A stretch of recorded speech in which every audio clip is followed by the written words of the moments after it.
好窮咁咯。廣西好落後，好窮啊？唔係喎，人哋廣西賀州啊，有好多地方都幾好嘅喎。但係佢係玉林嗰邊嘅咧，嗰邊真係好多山㗎。哦，咁唔講人哋啦，不如講其他。咁後尾咧，我都係冇理佢哋個反對啦，都係跟咗佢翻廣西呢邊。哦。後尾咧就生咗個女。嗯。咁佢咧工資收入咧又唔夠，咁翻到屋企咧又好懶。嗯。好污糟，即係唔會收拾下自己咁樣嘅，又懶又咩咁嘅，即係完全都唔體諒我喺屋企湊細路嗰種辛苦啊！哦，佢翻到嚟咧，又唔幫我做家務啦，又唔煮飯啦，哦，後尾就成日咁嘈交咯。咁成日咁嘈交，問題你當時你都好年輕嘅啫喎，你又唔聽父母勸告啊？呢個朋友仔話有好多人同你差唔多嘅喎，咁。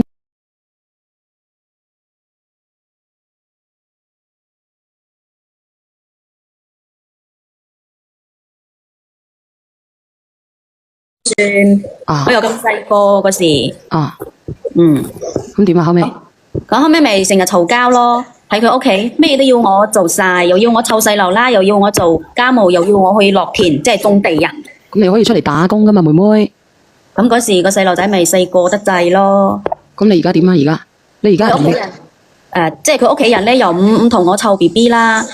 每次我哋嘈交咧，佢屋企人都係幫住佢嘅，幫住我呢個男嘅。即係話我唔識數啦。咁問題你嫁咗喎，咁你而家出現咗啲咩問題啊？後尾咪經常嘈交咯。佢屋企咧就好偏袒佢咯，就講我唔識數唔識就，即係唔體諒佢哋屋企咯。可以學噶嘛？你唔識嘅話，咁咪湊住，我都覺得我好委屈咯。嫁咗嚟呢度，咁你嫁咗你選噶嘛？咁你要學先得噶，你要學種地，你要學帶細佬哥，學搞衛生啊。咁我都好攰噶嘛，帶個細路仔真係好攰噶。嗰時我又咁細個，咩都唔識喎，都係第一次做人哋老母啫。咁後尾咪嘈到矛盾咯。有咩矛盾啊？咁佢又成日唔翻屋企咯。咁有一次咧，佢就同嗰個女嘅，即係佢講係同學，喺度飲酒飲啤啤咁咯，俾我撞到。咁後尾我咪上去問清楚佢咯。咁佢就講係佢個同學啊咩咁聚下舊咁咯。咁同學聚舊，你使唔使即係兩個人飲一杯嘢咁啊？咁其實你講乜嘢㗎？其實你想表達嘅就係你嘅老公出咗軌。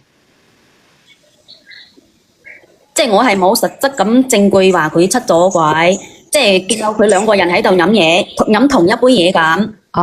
咁後尾我咪同佢嘈咯，嘈咗佢就同我喐咗手咁。後尾我咪好委屈咁咯。後尾我咪自己一個人走咗翻我屋企度咯，翻我媽度。翻你阿媽度，咁個細佬哥咧？喺佢屋啊。咁即係話咧，你拋低個女走咗翻屋企。係啊，後尾我一路都冇翻去睇過我個女。你唔翻去睇你個女啊？咁你而家點啊？你想搵翻個女定係點樣啊？唔係啊，咁後尾我走咗1年多之後咧，我又識到我依家呢個老公咯。咁又嫁過啦。係啊，咁我而家有我自己個家庭啊嘛，我有我自己老公，有我仔女，即係我而家又生咗2個啊嘛。咁你想表達啲乜嘢啊？你話想翻去搵翻呢個女啊，定係咩問題啊？即係個女嚟搵我咯，佢想我認翻佢咯。咁都係正常啊！個女嚟搵你，你而家又話個女嚟搵你，佢想你認翻佢。我嘅知佢想認翻我啦，但係我而家我老公，我而家呢個家庭啊，我個老公同我仔女都唔知我前面仲有一個女啊嘛，我都冇同佢哋講。你冇同佢哋講啊？咁認翻佢咪偷偷地喺出邊認啦咁。係啊，即係我前面嗰個女咧，佢就係想我認翻佢，想我供佢讀大學咁樣。佢同我講，佢老豆咧，即係真係同咗之前嗰個女嘅，我見到嗰個女嘅，喺埋一齊生咗一個 BB，即係希望我呢個女咧就讀完高中咧就出去做嘢，補貼下家用咁咯。咁而家咧，而家你個女咧？佢喺廣東啊，佢嚟搵到我咯，想話嚟我屋企住一陣喎，但係我而家我老公又唔知我前面嗰啲事啊嘛，我都唔敢同佢哋講。如果佢嚟我哋屋企住嘅話，我點解釋啊？咁佢唔讀大學啦咩？佢想你供佢讀大學，你冇供佢讀大學咩？我冇乜錢供佢讀大學啊！而家我都同佢老豆講咗咯，我話我可以每個月即係俾啲生活費佢，叫佢老豆俾佢去讀大學啊嘛，我可以俾啲生活費佢噶。咁點啊？咁而家佢就好似我覺得我拒絕咗佢，唔俾佢嚟我屋企咯，就好似嬲嬲地咁。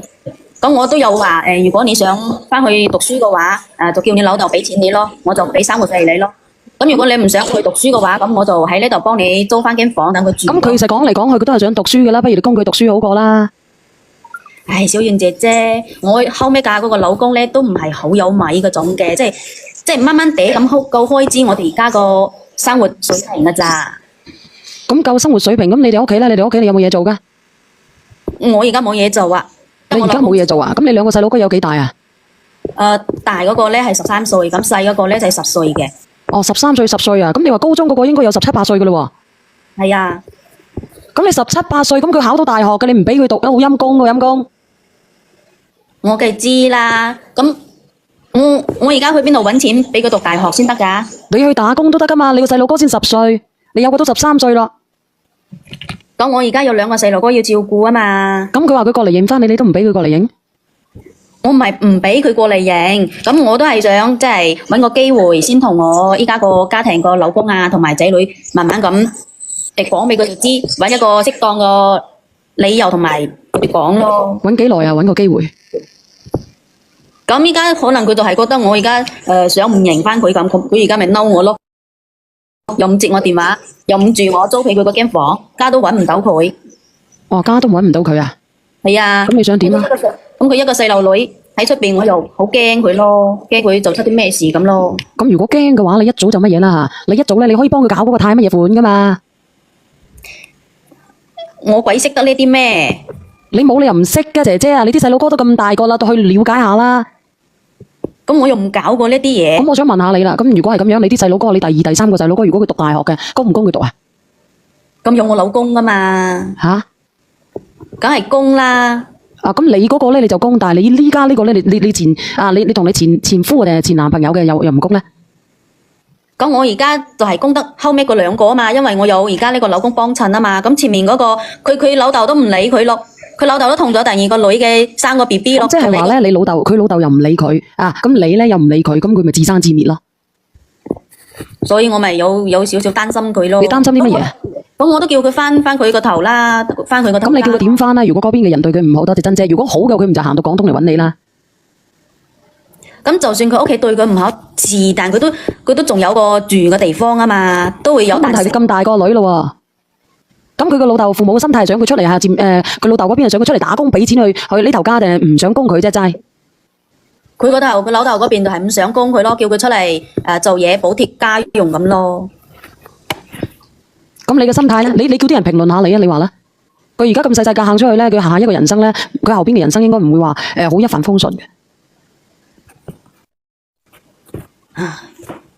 咁我點算好咯？你問下直播間嘅人啦，嗱，我連下呢個叫彬彬嘅啦，呢個彬彬啊啦。喂，你好啊，彬彬。喂，唔出聲嘅。係你好啊，彬彬，點樣咧？做乜冇聲嘅？有啊，我聽到你把聲啱噶。哦，冇啊，我想同你講啊，我買咗啲飯梅啊。啊！我退咗之後，你啲貨已經寄到嚟，我唔知道。我個平台嗰個靚女話俾我知，點知我個仔係拆開食咗啊！我點樣付錢啊？而家哦，咁啊，我搵你幾日啊，陰公。不如咁樣啦，我回關你先啦，好唔好？好啊好啊，你快啲啊快啲啊，我會轉翻俾你啊啲錢啊。好。我個仔話好好食啊。我都話俾你知好好食噶啦，華妹。係咧。